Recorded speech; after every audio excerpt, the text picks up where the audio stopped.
Hi, welcome to Market Minute. This will be a big week. The Federal Reserve meets on Wednesday. This is really important because they come out with their dot plots. So we think there's going to be some major changes to their forecasts, particularly the Fed funds rate. Also on Wednesday, before the meeting, we have the CPI report. The stock market really needs a good CPI report. The big picture of the market, the risk is really elevated. So we know Warren Buffett's looking at this. He has 189 billion sitting in cash. We're really concerned about the overall risk to the stock market. So the Federal Reserve meeting. So last Federal Reserve meeting, they had expectations of real GDP growth being 2.1%, and the GDP growth in the first quarter was 1.3. So we think this is going to have to be guided down some. The unemployment rate currently at 4%, they're at 4%. So the economy is weakening. We think that there's pressure on the unemployment rate to go up. We think they're going to maybe revise that up a little bit. The PCE inflation, they were expecting 2.4%. April was at 2.7. So there's pressure on that to go higher. On the all important federal funds rate, so they were expecting 4.6% at their March meeting. We think it's more likely going to be revised to 5%, maybe 4.9, having two cuts, but somewhere maybe likely to have a 5 handle on it. We don't think the market's going to like that.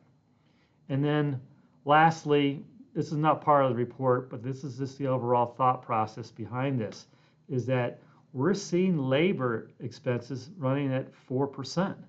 So 4% labor cost is too high. The last time it was this elevated was in 1987. It took a recession in 2008 to bring this inflation down. So we think that the market or the economy needs to go into a recession before those inflation costs are going to moderate. So the Fed's likely going to have to stay higher for a lot longer, or we're going to have a recession. And there's some signs that the economy is really starting to cool off.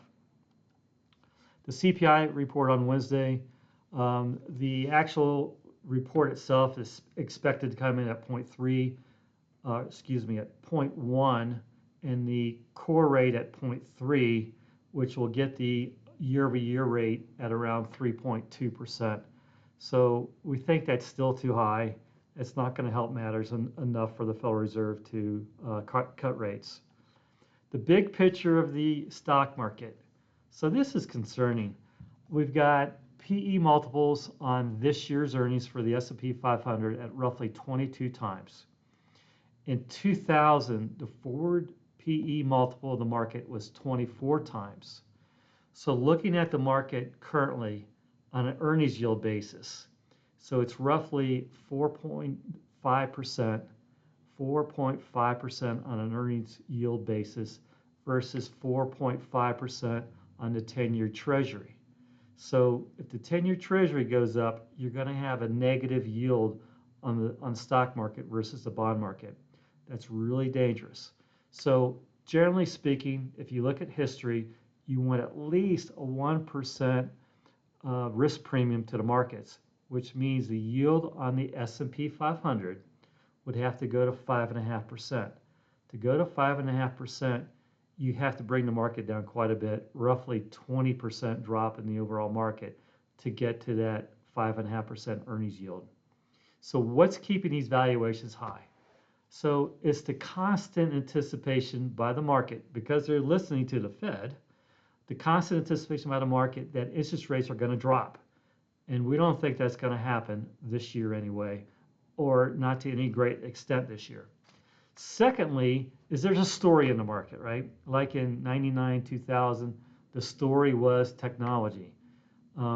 Now it's AI, it's technology. So if you include the technology-related stocks, Google, Amazon, Meta, and you put that in the overall weighting of technology, you're just under 40% in technology of the S&P 500.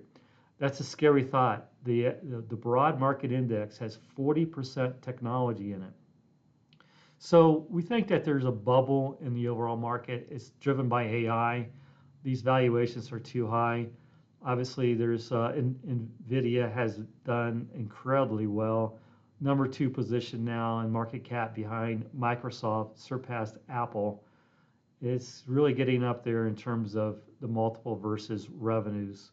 So we think that their margins are going to come under pressure at some point in time.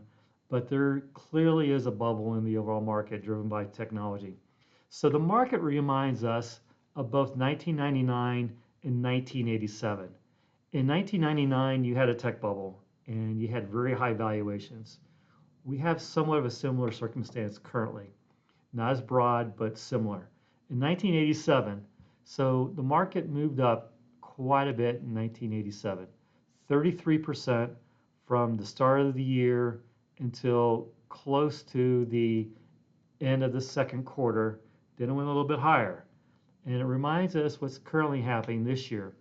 Granted, we had a big bear market in 2022, and we had a nice rally in 2023, but we're up, if you take the 2 years combined, 2023 and 2022, we're up 41%. So it's somewhat similar to what occurred in 1987. In 1987, you continued to have rates go up. So if rates go up like they did in 87, we think it's likely we're going to see a pretty wicked downward move in the overall markets. So in 1987, you saw roughly from the high at the end of August, a 33% drop in roughly 2 months. So 33% drop in 2 months. And the market got back in balance. So we think that this could happen in a similar way as 1987. So we're really concerned about the overall outlook for the overall market. There's some interesting stocks out there, don't get me wrong. I like some stocks quite a bit, but the overall market itself, there's a problem in it. Now, the Buffett indicator. Buffett has 189 billion in cash, as we mentioned. So what is he looking at? He's looking at very similar things that we are. Granted, he probably has some different companies that he likes quite a bit, but the overall market itself is getting up there. So if you do a 2 standard deviation over time of his indicator, and you're right at the top of it. So the Buffett indicator is the total market value of all the stocks in the US divided by the GDP. So it's the market cap divided by GDP. So the market cap is now getting around close to 190% of the market value of the GDP. That's high. So to get back in balance, you could see a pretty significant decline in the overall stock market in doing so, or a major decline in the overall stock market in doing so. So we think to get anywhere close to what would be to be normal, you got probably a 20% drop at least in the overall stock market. So if you look back to 2000, you got to 2 standard deviations above what's normal, and the market broke. And you had the same issue happen in the 1960s and 70s. And you had a couple bear markets to go with that, an inflationary problem, and you had a major decline then. So our message is just be careful of what you're investing in, pull back your equities, take advantage of some of the yield in the overall bond market. What we're doing in the strategies I manage, we're being very protective right now. So in the next several months, you could see a pretty significant drop in the overall stock market. We are entering that period of time that it's seasonally weak. So through the summer and in August and September in particular, that stock market does not perform all that well. It's susceptible to declines. We are in an election year. Who knows what's going to happen in an election year? We have some volatility usually occur in election years.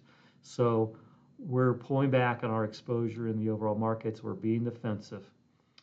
So if we can do anything to help you, or if any of our clients have any questions, please give me a call, or you can email me through our website, Patrick Adams CFA, or send me a message and ask me questions. Thank you very much. Take care and be cautious out there.